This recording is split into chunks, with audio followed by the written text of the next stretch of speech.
Hello friends, हम लोग geometry की सीरीज पढ़ रहे हैं।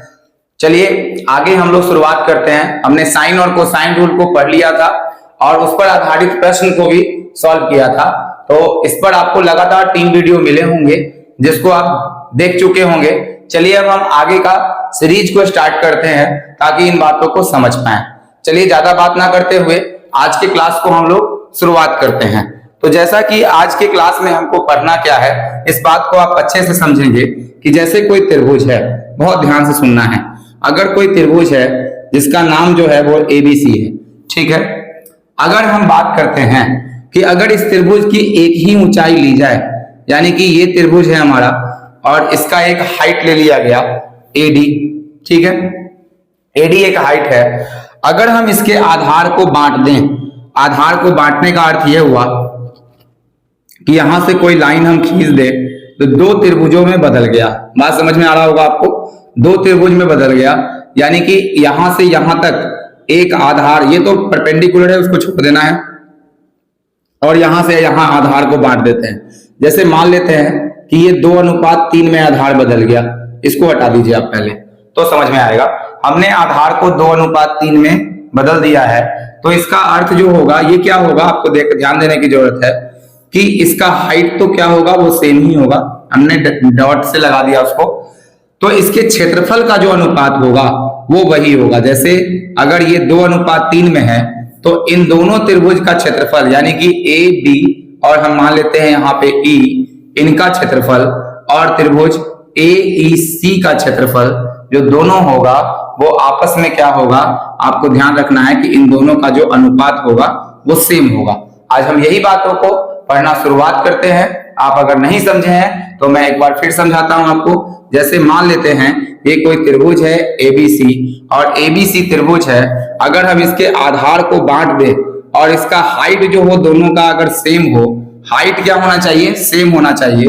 तो अगर हम इस त्रिभुज के आधार को 3:4 में बांटते हैं तो इसका जो क्षेत्रफल होगा वही 3:4 में विभाजित हो जाएगा। अब आपको लग रहा होगा कि इसका यूज कहां करेंगे और कैसे क्वेश्चंस आते हैं, तो आइए हम पहले इसको सॉल्व करते हैं। तो इसको सॉल्व करने के बाद हम आगे प्रश्नों पर बढ़ेंगे और कैसे इसको आराम से बना सकते हैं।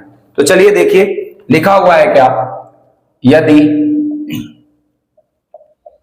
किसी त्रिभुज के आधार को A/B में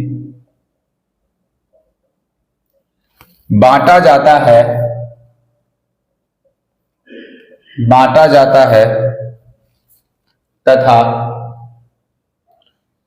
तथा उस दोनों त्रिभुज की ऊंचाई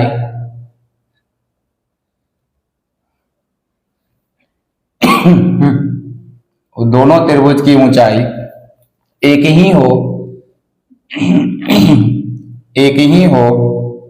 तो क्षेत्रफल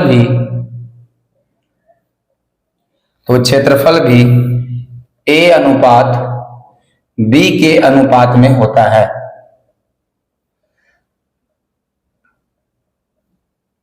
ठीक है, तो क्षेत्रफल भी A/B के अनुपात में होता है। अब हम लोग समझते हैं कि क्या ये बात है कि जैसा कि अगर हम देखें यहाँ पे तो आप समझ रहे होंगे कि जैसे एक त्रिभुज बना ली हम यहाँ पे, जैसा क्वेश्चन बोल रहा है उसी तरह से हम लोग करते हैं और वही बात को आपको प्रूफ करके दिखाते हैं। जैसे कि हमारे पास ABC एक ट्रायंगल है, ठीक है, और इसका आधार यानी इसका बेस जो दिया हुआ है वो A/B में बांट दिया गया है। तो मान लेते हैं कि हम यहां से क्या करते हैं, एक लाइन खींचते हैं जो इसके आधार को, हम इस लाइन को D मान लेते हैं, 2:3 में विभाजित करता है। तो ये 2 हो गया आपका और ये 3 हो गया। बात समझ गए? तो ये 2:3 हो गया और उन दोनों त्रिभुज की ऊंचाई एक ही हो, यानी कि हाइट तो दोनों त्रिभुज का क्या होगा, ये सीधा ही होगा, तो हाइट दोनों त्रिभुज का एक ही होगा। तो जैसे ही दोनों त्रिभुज का हाइट एक होगा तो इसका जो क्षेत्रफल होगा, यानी कि त्रिभुज ABD का क्षेत्रफल जो होगा और त्रिभुज कौन सा, त्रिभुज ADC का जो क्षेत्रफल होगा, उनका अनुपात भी जो भुजाओं का अनुपात है वही क्षेत्रफल का अनुपात हो जाएगा। इसी बात को हम प्रूफ करने वाले हैं। ठीक है, तो यहां पर हम लोग क्या बोल रहे हैं, क्वेश्चन के अकॉर्डिंग यहाँ 2:3 नहीं बोला गया है, यहाँ A अनुपात B बोला गया है, तो हम A और B को इस स्थान पे रख लेते हैं। ठीक है, बात समझ में आ गया होगा। अब आगे हम लोग क्या करते हैं, देखिए ध्यान से। तो हम लोग सबसे पहले आप देख रहे हैं कि ये आपका हाइट है, तो अगर हम त्रिभुज का क्षेत्रफल निकालते हैं तो पढ़े होंगे त्रिभुज का क्षेत्रफल हम लोगों ने बहुत तरीके से निकाला था। तो त्रिभुज का क्षेत्रफल होता है 1/2 गुने आधार गुना ऊंचाई। ठीक है, इसको इंग्लिश में हम लोग लिखते हैं 1/2 गुना बेस गुना हाइट। आप देखेंगे बेस गुना हाइट होता है। ठीक है ना, ये बात समझ में आ गया होगा। तो अगर ये त्रिभुज का क्षेत्रफल है तो हम सबसे पहले दो त्रिभुज है हमारे पास और हम दोनों त्रिभुज की बात करेंगे। तो सबसे पहले हमारे पास जो त्रिभुज है ABD है। ठीक है, बात समझ में आया। एक चीज और लग रहा होगा कि इस त्रिभुज का, जैसे अगर हम इसको बाहर निकाल लें तो एक कंफ्यूजन आपके मन में आ रहा होगा, इस कंफ्यूजन को हम दूर करते चले।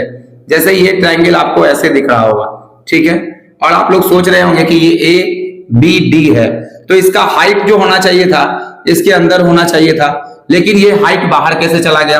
तो इसीलिए हम ये बताते हैं कि आप देखिए क्या यहां से सीधी लाइन खींची जा सकती है।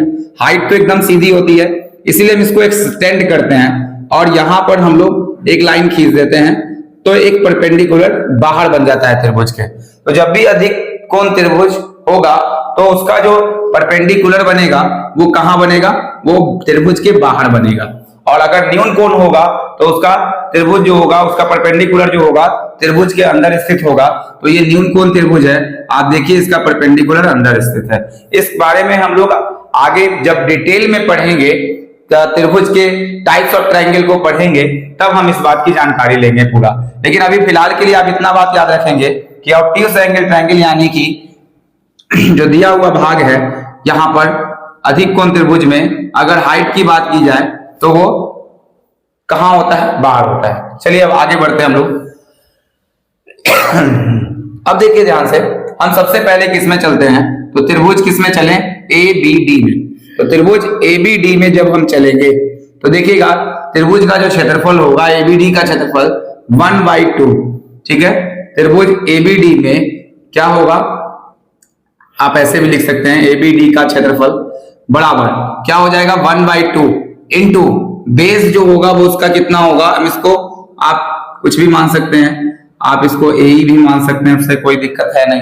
तो 1/2 BD हो जाएगा ना यहां पर, तो BD हो जाएगा। BD का मान क्या है, A दिया हुआ है। ठीक है, और हाइट जो दिया हुआ है हाइट को हम AE मान लेते हैं, तो लिख देते हैं यहां पर कि ये AE हो गया।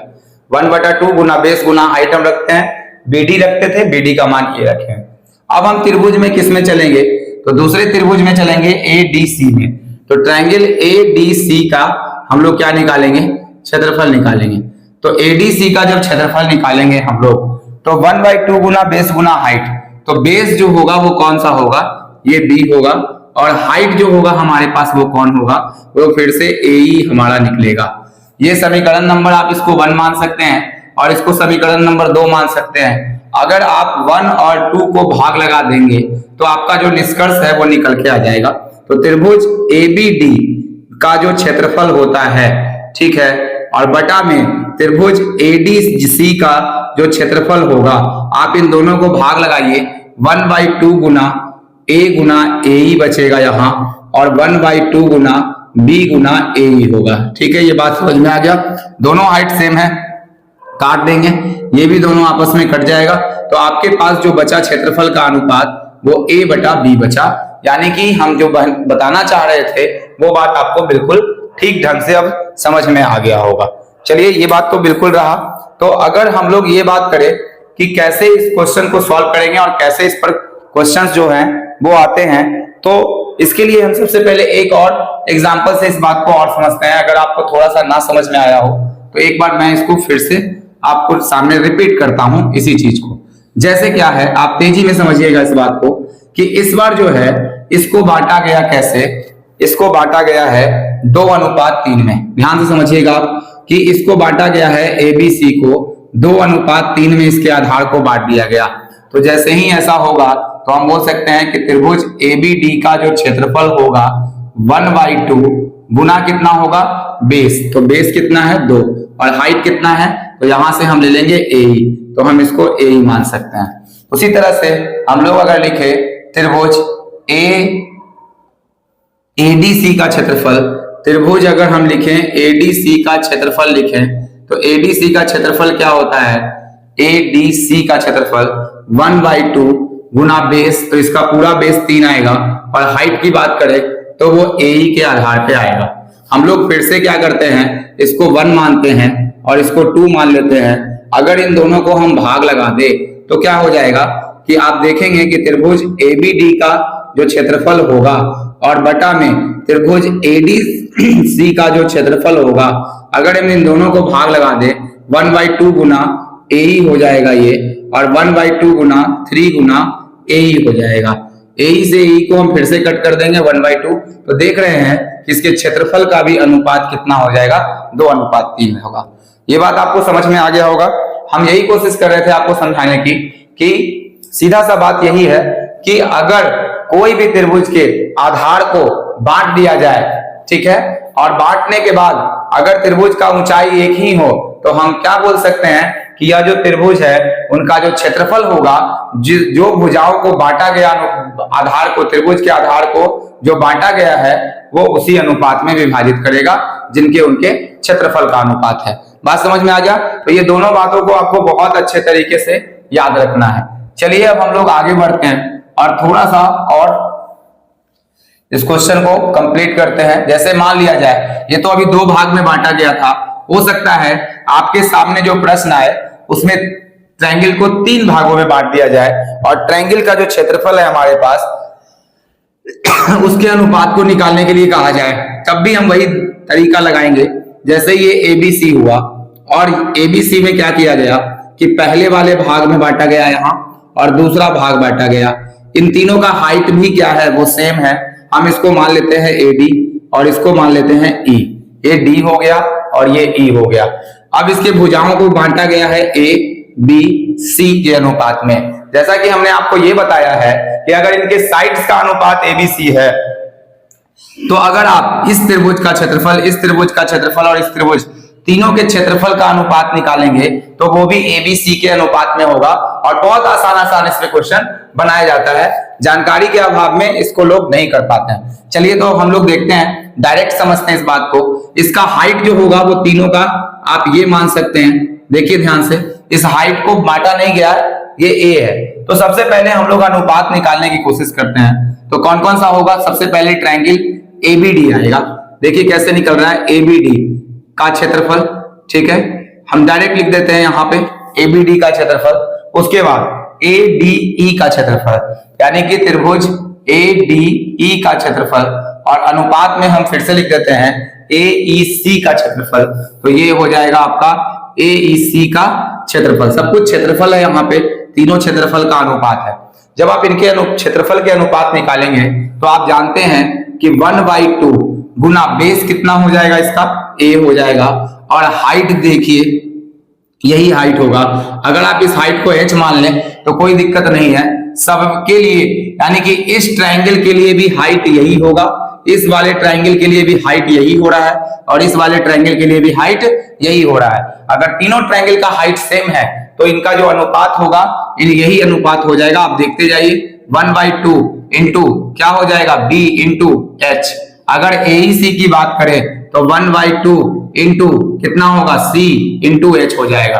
अब देखिए तीनों में h है इसलिए तीनों में से h को काट देते हैं, 1/2 भी तीनों में है, काट देते हैं। क्या इसका रेशियो a अनुपात b अनुपात c नहीं आया, यानी कि इनके क्षेत्रफल का भी जो अनुपात आएगा वो वही आएगा।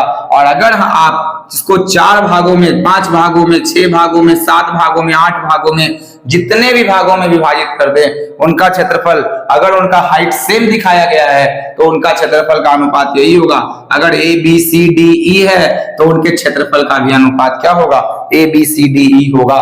लेकिन एक बात की रहनी जरूरी है वहां पे कि हाइट जो होना चाहिए उस त्रिभुज का क्या होना चाहिए, सेम होना चाहिए। ये बात आपको लिखा जाना चाहिए उस बात में। चलिए अब हम लोग क्वेश्चन की ओर चलते हैं कि कैसे इस पर छोटे छोटे क्वेश्चंस को बनाया जाएगा, फिर हम लोग लेंथी क्वेश्चंस कैसे करेंगे, तो इन्हीं बात को हम लोग समझते हैं। अब एक बात और समझना है आपको, एकेडमिक ईयर और कॉम्पिटिटिव एग्जाम्स में बहुत अंतर है। बहुत लोग समझते हैं क्या कि हम अगर एकेडमिक सीख गए तो बहुत आराम से कॉम्पिटेटिव एग्जाम्स निकाल सकते हैं, तो आपका गलत धारणा है। कॉम्पिटेटिव एग्जाम्स बिल्कुल अलग है और एकेडमिक बिल्कुल अलग है। उसका बेस अगर ठीक है तो आपको यहाँ पर हेल्प मिलेगा, लेकिन अगर आप एकेडमिक तरीके से बनाते हैं तो आप गारंटी है कि आप कॉम्पिटेटिव एग्जाम में फेल हो जाएंगे। इस बात का आप ख्याल रखेंगे, इसलिए जो मैं तरीका बताऊंगा उस तरीका पर आप बिल्कुल ध्यान रखेंगे। चलिए अब आगे बढ़ते हैं, तो कुछ क्वेश्चंस हम लोग स्टार्ट करते हैं। जैसा कि एक क्वेश्चन सबसे पहला हम लेते हैं, ये क्वेश्चन नंबर 1 रहेगा। त्रिभुज एबीसी में बिंदु डी भुजा बीसी को 4:5 में बांटती है तथा उन दोनों की ऊंचाई h हो, तो त्रिभुज के क्षेत्रफलों का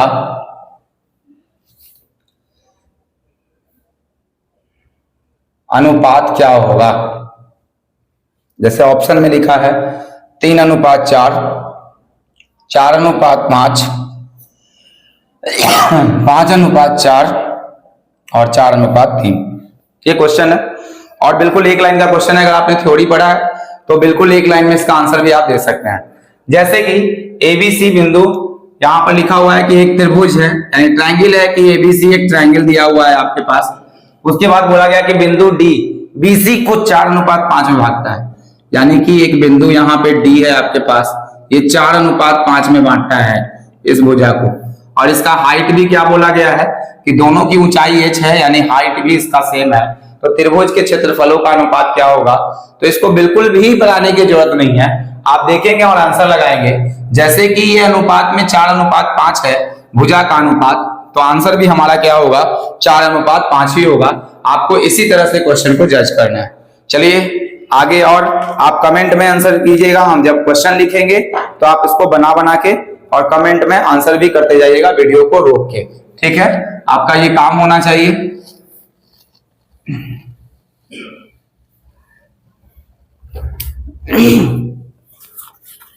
क्वेश्चन नंबर 2 लिखते हैं हम लोग।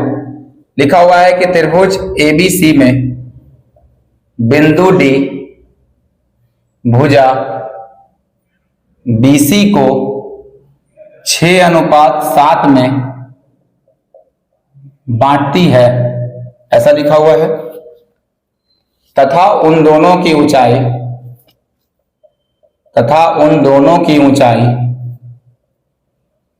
ऊंचाई h भी लिख सकता है, लिख सकता है समान है, उन दोनों की ऊंचाई समान है। तो त्रिभुजों के क्षेत्रफल का अनुपात क्या होगा, ये बात पूछा गया है। अब आप बहुत ध्यान से देखेंगे, पहले का आंसर 6:7 है, दूसरे का 6:8 है, तीसरे का 7:6 है और चौथे का 9 और 5 है, ठीक है। आप बहुत आसानी से देख सकते हैं, कुछ बनाने की जरूरत भी नहीं है। कि अगर लिखा हुआ है कि त्रिभुज एबीसी में एक भुजा बीसी है, इसका आधार, और इसको हम लोग क्या कर रहे हैं, एक बिंदु डी के द्वारा बांट रहे हैं, इसका 6:7 में बांटती है, तथा उन दोनों की ऊंचाई समान है, तो त्रिभुज के क्षेत्रफल का अनुपात क्या होगा। अगर आप ये क्वेश्चन लिख रहे होंगे तो लिखने के साथ वीडियो को रोक देना है और रोक करके क्या करना है, उसका कमेंट देना है कि आपको ये बात समझ में आ गया है। तो जैसे कि अगर हम इसका अनुपात निकाले, भुजाओं का अनुपात 6:7, तो इनके क्षेत्रफल का भी अनुपात 6:7 ही होगा, तो आंसर हमारा ए होगा। आपको खास बात ये ध्यान रखना है कि ऊंचाई जो होनी चाहिए इन दोनों की वो समान होनी चाहिए, ठीक है। चलिए अब आगे बढ़ते हैं, आगे क्वेश्चंस पर चलते हैं। Question number 3।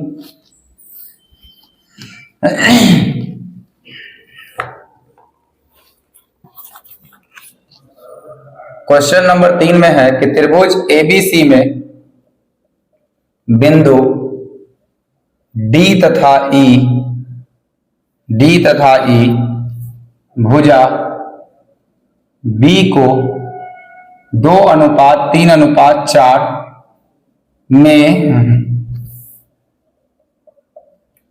बांटते हैं तथा सभी की ऊंचाई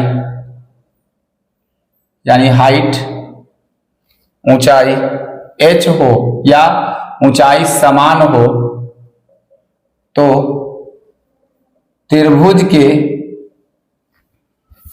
क्षेत्रफलों का अनुपात क्या होगा। ठीक है, ये छोटा सा क्वेश्चन है, पूछा गया है। जैसे कि लिखा हुआ है 2:3:4 है, दूसरा 3:2:4 है, सी में 1:2:3 है और डी में 2:4:3 है। आप इसको एक बार पढ़ें और कमेंट में इसका आंसर दें। ठीक है, अब देखिए ध्यान से क्या है कि एक त्रिभुज जो है हमारे पास एबीसी लिखा हुआ है, एबीसी एक ट्रायंगल है।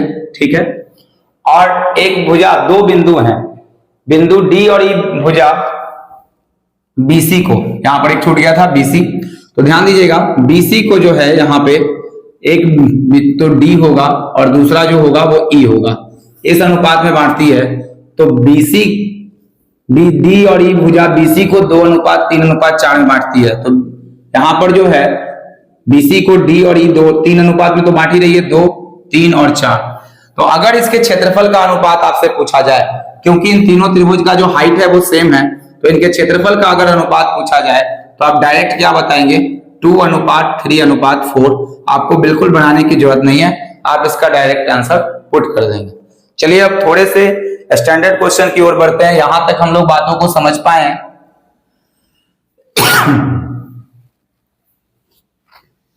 तो ये बात आपको बहुत अच्छा लगा होगा समझ के। अब आगे बढ़ते हैं अगले क्वेश्चन की तरफ। जैसा कि लिखा हुआ है त्रिभुज एबीसी में भुजा, त्रिभुज एबीसी में भुजा बीसी पर दो बिंदु डी तथा ई, डी तथा ई स्थित है। इस प्रकार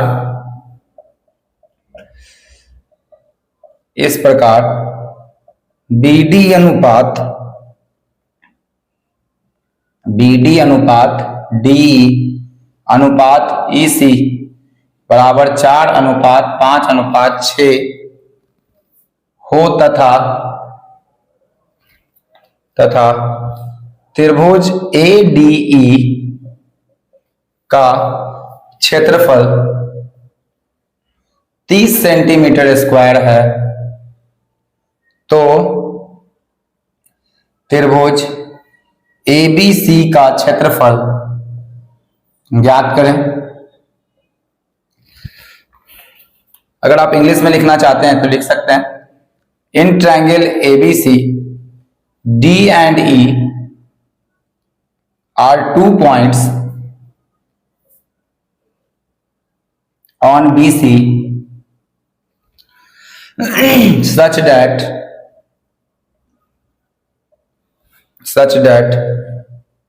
BD ratio DE ratio EC 4:5:6। आगे लिखा हुआ है if the area of triangle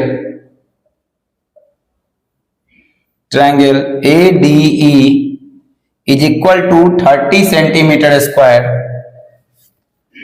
find area of triangle ABC। ये क्वेश्चन आपको दिया हुआ है इस तरह का, और आपके सामने 4 ऑप्शन भी लिखे गए हैं। जैसे पहला ऑप्शन है 45 सेंटीमीटर स्क्वायर, दूसरा होगा 48 सेंटीमीटर स्क्वायर, तीसरा है 90 सेंटीमीटर स्क्वायर और चौथा है आपका 36 सेंटीमीटर स्क्वायर। ये आपके पास दिया गया है। तो अब आप इसको कैसे सॉल्व करेंगे, इस बात को आइए हम समझते हैं। बहुत आसान तरीका है, ऐसा नहीं कि बहुत ज्यादा कठिन है ये। आप अगर कॉन्सेप्ट को अच्छे से देखे होंगे तो ये बातें आपको बहुत आराम से समझ में आ जाएंगी। कोई एक्स वगैरह नहीं लिखना है, कोई इसका एक्सप्लेनेशन नहीं देना है। आपको कॉम्पिटिटिव एग्जाम्स में तेज आंसर्स करने हैं। तो क्या अप्रोच हमारा हो सकता है तेज आंसर्स करने पे? तो सबसे पहले हम एक ट्रायंगल को फॉर्म करते हैं। ये हमारा एक ट्रायंगल है जिसका नाम क्या दिया है? एबीसी। ये क्वेश्चन में लिखा गया है और साइड बीसी पर जो है दो बिंदु डी और ई स्थित है। तो बीसी भुजा पर जो है ना वो दो बिंदु है, एक तो बिंदु डी स्थित है, दूसरा बिंदु ई स्थित है। इस प्रकार बीडी अनुपात डी, इसको इससे मिला देते हैं, ट्रायंगल फॉर्म होगा। इसको इससे मिला देते हैं, ट्रायंगल फॉर्म होगा। तो जो बीडी का मान दिया है वो दिया 4, डी का मान दिया जो दिया 5 और ईसी का मान जो दिया है वो दिया 6। ठीक है, अब बहुत ध्यान से देखिए, बोला गया कि त्रिभुज एडीई का क्षेत्रफल 30 सेंटीमीटर स्क्वायर है। आपको ध्यान देना है कि अगर ये चीज साइड का अगर रेशियो 4, 5, 6 है तो इनके क्षेत्रफल यानी एरिया का जो रेशियो होगा, इन तीनों ट्रायंगल के एरिया कौन कौन हो जाएंगे? ट्रायंगल बताइएगा। त्रिभुज एबीडी का एरिया अनुपात त्रिभुज एडीई का एरिया, त्रिभुज एडीई का एरिया अनुपात में त्रिभुज एईसी का एरिया, त्रिभुज एईसी का एरिया, तीनों का एरिया जो होगा वो आपस में 4, 5, 6 के अनुपात में हो जाएगा। यानी कि इनके एरिया का अनुपात भी 4, 5 और 6 हो जाएगा। हम इतना नहीं लिखते, हम यहीं पे भी खत्म कर सकते थे क्वेश्चन को, लेकिन हम पहली बार है आपको दिखा रहे हैं लिख के। अब आप बहुत ध्यान से पढ़ेंगे क्वेश्चन में क्या दिया है। त्रिभुज एडीई का क्षेत्रफल 30 है, तो त्रिभुज एडीई कहाँ है ये देखिए आप। इसको 4 मान सकते हैं, इसको 5 और 6। तो एडीई का जो क्षेत्रफल है ना वो 5 दिया है। तो आप 5 यूनिट के बराबर, एडीई का क्षेत्रफल दिया कितना है? 30 दिया है। तो 1 यूनिट काट लीजिए आप, तो 1 यूनिट का मान कितना आएगा? 6 सेंटीमीटर, या 1 यूनिट का मान 6 आएगा। बात समझ में आया? सेंटीमीटर स्क्वायर में आएगा। ठीक, तो ये बात समझना है कि 1 सेंटीमीटर स्क्वायर दिया हुआ है। तो हमारे पास जो लिखना है वो क्या अब करना है, यहां से निकालना किसका मान है वो देखिए आप। तो निकालना है इसका त्रिभुज एबीसी का क्षेत्रफल। जब हमको त्रिभुज एबीसी के क्षेत्रफल को निकालना है तो हम क्या करेंगे? इन तीनों को ऐड कर देंगे। आप देखिएगा इसका एबीसी का क्षेत्रफल कैसे बना है? एबीडी को जोड़ने पर, एडीई के क्षेत्रफल को जोड़ने पर और एईसी के क्षेत्रफल को जोड़ने पर पूरा एबीसी आ रहा है कि नहीं? तो हम यहाँ पर जोड़ देंगे 6, 4, 10 और 10, 5, 15, यानी कि एबीसी का जो क्षेत्रफल है वो कितना यूनिट का है? तो 15 यूनिट का है। और हमेशा हम क्या करते हैं? 1 यूनिट से उसमें गुना कर देते हैं। तो 1 यूनिट से हम गुना करेंगे तो 15 छके कितना बनेगा? 90 सेंटीमीटर स्क्वायर इस ट्रायंगल का जो होगा पूरे एबीसी का आपका क्षेत्रफल निकल के आ जाएगा। चलिए आप इस बात को अच्छे से समझ पाए होंगे। आगे और भी क्वेश्चन करते हैं जहां आपको ये बात बहुत आसानी से समझ में आए। चलिए ध्यान दीजिएगा, यहां पर हम क्वेश्चन में थोड़ा सा बदलाव कर रहे हैं। यही सेम टाइप का क्वेश्चन है कि एबीसी में भुजा बीसी पर दो बिंदु डी और ई स्थित हैं। बीडी अनुपात डीई बराबर ईसी बराबर 2, 3, 4। इसका जो अनुपात आपको दिया, हम थोड़ा बदलाव कर रहे हैं, आप देखिएगा ध्यान से। यहां पर लिख रहे हैं 2, 3 और कितना 4 लिख रहे हैं। तो अगर लिखा हुआ है कि 2, 3, 4 हो तथा एईसी का क्षेत्रफल, इस बार क्या दिया है कि एईसी का क्षेत्रफल यानी इस वाले का क्षेत्रफल दिया है एईसी। हम इसको बदल देते हैं थोड़ा सा, त्रिभुज एईसी। आप ध्यान देंगे एईसी का क्षेत्रफल 32 सेंटीमीटर स्क्वायर है। यहाँ पर 30 की जगह जो होगा वो 32 सेंटीमीटर। आप बहुत आराम से देख के चेंज कर सकते हैं, मैंने कुछ नहीं किया, बस थोड़ा सा इसके साथ बदलाव कर दिया है। बाकी इंग्लिश मीडियम को आप भी चेंज कर सकते हैं, जैसे इसको भी आप करेंगे तो ये हो जाएगा कितना 2:3:4 हो जाएगा। सेम चीजें हैं। उसके बाद यहाँ पर इस एडीई को सिर्फ क्या कर देना है 32 सेंटीमीटर स्क्वायर कर देना है, बाकी बात वही रहेगा। एक क्वेश्चन में और बदलाव आने वाला है, जो त्रिभुज एईसी का जहां पर दिया हुआ था एडीई के बराबर, जो त्रिभुज एईसी का ये मान होता है। बात समझ में आ गया होगा। चलिए अब हम क्वेश्चन को फिर से पढ़ते हैं आपके लिए, और फिर इस क्वेश्चन को अब हम एक लाइन में ही क्लियर कर देते हैं। जैसे फिर से स्टार्ट करते हैं हम लोग, और इसका जो ऑप्शन था वो भी बदलाव में था थोड़ा। ऑप्शन था पहला 36 सेंटीमीटर स्क्वायर ए में, बी में था 72 सेंटीमीटर स्क्वायर, सी में 72 सेंटीमीटर स्क्वायर और डी में था 78 सेंटीमीटर स्क्वायर।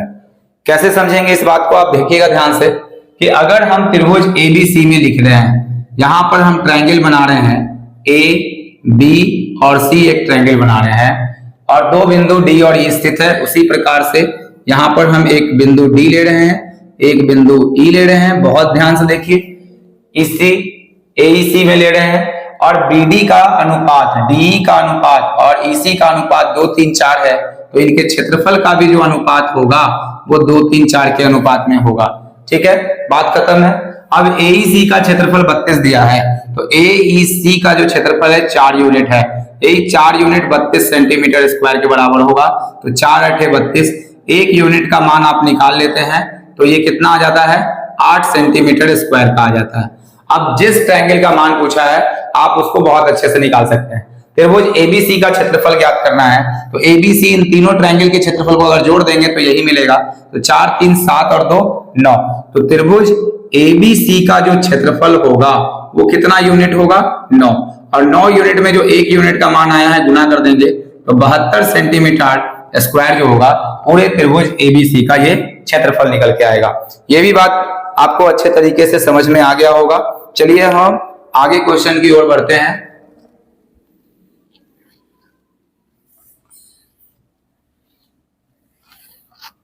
को नोट कर लीजिएगा आप लोग। चलिए आगे अगले क्वेश्चंस की ओर चलते हैं हम लोग। जैसा कि लिखा हुआ है कि त्रिभुज ABC में भुजा BC पर दो बिंदु, भुजा BC पर दो बिंदु D तथा E स्थित है। इस प्रकार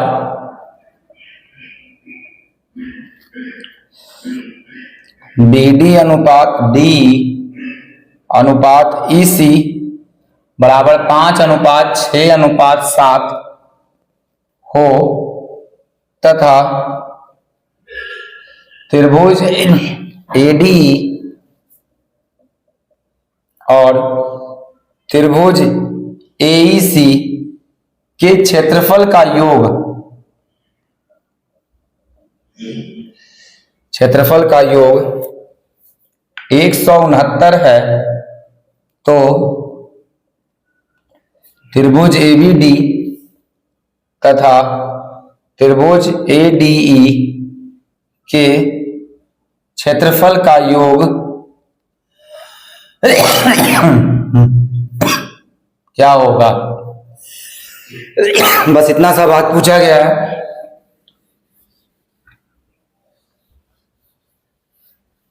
आइए इसको अब हम कंप्लीट करते हैं। जैसे कि ऑप्शन में दे दिया गया है 142 centimetre square, 143 centimetre square, 148 centimetre square, 149 centimetre square, ऐसा क्वेश्चन में दिया गया है। हम लोग आगे बढ़ते हैं। देखिए कैसे सॉल्व करेंगे इसको। हम एक ट्रायंगल बना लेते हैं फटाफट। ABC इसका नाम देते हैं, है ना। ABC इसका नाम है और D और E बिंदु स्थित है। यहाँ D है, यहाँ पर E है। इसके भुजाओं को 5, 6 और 7 में बांट दिया गया है। अगर ADE और AEC के क्षेत्रफल का योग, तो जान रहे हैं कि इसकी भुजाओं का योग अगर यही है तो इसके क्षेत्रफलों का जो भी योग होगा, अनुपात होगा, वो सेम होगा। भुजाओं का अनुपात जब बांटा गया है, जबकि हाइट इसका सेम है, तो इनका अनुपात भी सेम होगा। आप बहुत ध्यान से देखिए। अब क्या दिया गया है, त्रिभुज ADE और AEC के क्षेत्रफल का योग 169 है, तो 169 के बराबर किसको करेंगे आप ही देखिए। त्रिभुज ADE, ADE का मान 6 है और AEC, AE और C का मान कितना है, 7 है। तो दोनों का योगफल कितना होगा, 13। और इस 13 यूनिट का जो मान दिया है 169, तो एक यूनिट में काटेंगे कितना, 13। ठीक है, तो आपको क्या पूछा गया है, ध्यान दीजिएगा कि यहां पर पूछा कि त्रिभुज ABD, ध्यान दीजिए ABD, तो ABD का मान क्या है, 4। उसके बाद ADE, AD और E का मान कितना है, 6। इन दोनों के क्षेत्रफल का योग कितना होगा, तो 6, 4, 10। तो अगर आपसे पूछा जाए कि त्रिभुज ABD प्लस त्रिभुज ADE के क्षेत्रफल का योग कितना होगा, तो 4 और 6 कितना आ जाएगा, पूरा 10। और ये जब 10 आएगा इनके क्षेत्रफल का, तो 1 यूनिट से आपको गुना कर देना है। ठीक है, बात समझ में आ गया होगा कि अगर आप 1 यूनिट से गुना कर देंगे 1 मिनट, यहां पर सॉरी 5 था, इसको हम गलत लिख दिए थे। हाँ ठीक है, तो यहां पर जो होगा हमारे पास 5 प्लस कितना आ जाएगा, 6, यानी 11 आ जाएगा। और जब 11 को 13 से गुना कर देंगे तो उसका आंसर दिखाएगा 143 सेंटीमीटर स्क्वायर। इस क्वेश्चन का आंसर होगा। ठीक है, इसको 4 मैंने लिख दिया था 5 की जगह, तो ये बात बिल्कुल आपको समझ में आ गया होगा। चलिए अब अगले क्वेश्चन की ओर बढ़ते हैं, इसको नोट करेंगे आप और फिर हम अगले क्वेश्चन को सॉल्व करते हैं।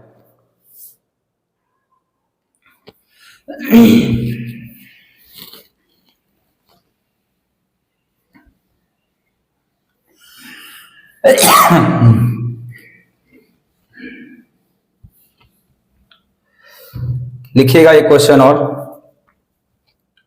त्रिभुज ABC में भुजा BC पर 2 बिंदु D तथा E स्थित हैं, D तथा E स्थित हैं। इस प्रकार BD अनुपात DE अनुपात EC बराबर 4:5:6 हो तथा त्रिभुज ABD का क्षेत्रफल 24 सेंटीमीटर स्क्वायर हो, तो त्रिभुज ADE तथा त्रिभुज AEC के क्षेत्रफल का अंतर ज्ञात करें। अंतर ज्ञात करें, ऑप्शन है 62 centimetre square, 66 centimetre square, 68 centimetre square और 72 सेंटीमीटर स्क्वायर। ये आपका ऑप्शन दे रखा है और इसी के आधार पर अब हम लोग आगे बढ़ने वाले हैं। ठीक है, तो देखिए कैसा क्वेश्चन है कि ABC एक ट्रायंगल हम यहां से बना लेते हैं। ये ABC हमारा ट्रायंगल होगा और भुजा BC पर 2 बिंदु है हमारे पास, एक तो D है और दूसरा क्या है, E स्थित है। ठीक है, इन दोनों को हम मिला देते हैं और मिलाने के बाद जो होता है कि BD अनुपात DE 4:5:6 के अनुपात में है। सीधा सा बात हुआ कि इनके क्षेत्रफल भी जो होंगे 4:5:6 के अनुपात में होंगे, क्योंकि इनका हाइट जो है वो सेम है। ठीक है, अब आपके पास देखिए क्या दिया है, ABD का जो क्षेत्रफल है 24 सेंटीमीटर स्क्वायर है, तो ABD यानी कि 4 यूनिट का मान, ABD 4 यूनिट है, तो यहां से क्वेश्चन के अकॉर्डिंग एक्चुअल में 24 सेंटीमीटर स्क्वायर दिया है। काटेंगे तो 1 का मान आ जाएगा 6 सेंटीमीटर स्क्वायर। तो आपसे पूछा क्या है, ध्यान दीजिएगा, त्रिभुज ADE तथा त्रिभुज AEC के क्षेत्रफल का अंतर ज्ञात करना है इस बार। ठीक है, अंतर ज्ञात करना है। तो ADE का मान देखिएगा, ADE का मान जो है वो 5 दिया है और AEC का मान 6 दिया है। अब आप सोच रहे होंगे निगेटिव आंसर आ जाएगा, तो बिल्कुल नहीं, वो अंतर पूछा है और 2 क्षेत्रफलों का एरिया निगेटिव आ ही नहीं सकता है, वो कैसे आएगा। तो हम लोग इसको क्या कर लेंगे, उल्टा कर देंगे। ठीक है, तो क्षेत्रफल को निगेटिव में नहीं लिखते हैं, तो हम 6 माइनस कितना दिखा देंगे, आपको 5 दिखा देंगे। ये बात समझ में आ गया। तो किसका किसका अंतर पूछा गया आपसे, ये बात आपको बहुत ध्यान से रखना है याद कि कैसे कैसे हम लोग बना सकते हैं। ठीक है, तो एक का अंतर ज्ञात करें। हाँ, तो अगर हमको क्या निकालना है, ABC के क्षेत्रफल का अंतर, तो ADE का जो क्षेत्रफल है, ADE का क्षेत्रफल 5 और AEC का क्षेत्रफल कितना दिया है, 6। तो 5 में से 6 गया तो कितना बचेगा, 1। तो 1 यूनिट का मान है 6, तो यहां गुना करेंगे तो कितना हो जाएगा, 6 सेंटीमीटर स्क्वायर। तो ऑप्शन मैंने थोड़ा गलत लिख दिया था, उसका आंसर 6 सेंटीमीटर स्क्वायर होगा। तो इस बात को आपको बहुत अच्छे से ध्यान रखना है, क्योंकि मैंने क्या किया था, यहाँ योगफल के आधार पर आपको दे दिया था 6 और 5, तो ADE का क्षेत्रफल और AEC का क्षेत्रफल का योगफल, जबकि यहाँ अंतर ज्ञात करना था, हम ऑप्शन जो लिख दिए थे वो योगफल वाला लिख दिए थे। चलिए कोई बात नहीं है, अब हम लोग आगे प्रोसीड करेंगे। तो यहां तक की बातें अब हम लोग जानते हैं कि ज्योमेट्री में एक सेक्शन आपका ये कंप्लीट हो गया, जो भी मतलब कि आपको समझाना था इसका बेस के आधार में कैसे बांटते हैं क्षेत्रफल के आधार पे, तो ये बात हमने पूरा कंप्लीट कर दिया। चलिए अब कल के क्लास में हम लोग क्या पढ़ेंगे, अंतःकोण समद्विभाजक प्रमेय यानी इंटीरियर एंगल बाइसेक्टर थ्योरम को हम लोग स्टार्ट करेंगे। ठीक है, तो इंटीरियर एंगल बाइसेक्टर थ्योरम क्या है कल के क्लास में, फिर एक्सटीरियर एंगल बाइसेक्टर थ्योरम क्या है, इस दोनों बात को हम लोग कल के वीडियो में शूट करेंगे और देखेंगे। चलिए आपको ये वीडियो अगर अच्छा लगा है तो लाइक, सब्सक्राइब और शेयर जरूर करेंगे। तब तक के लिए बाय।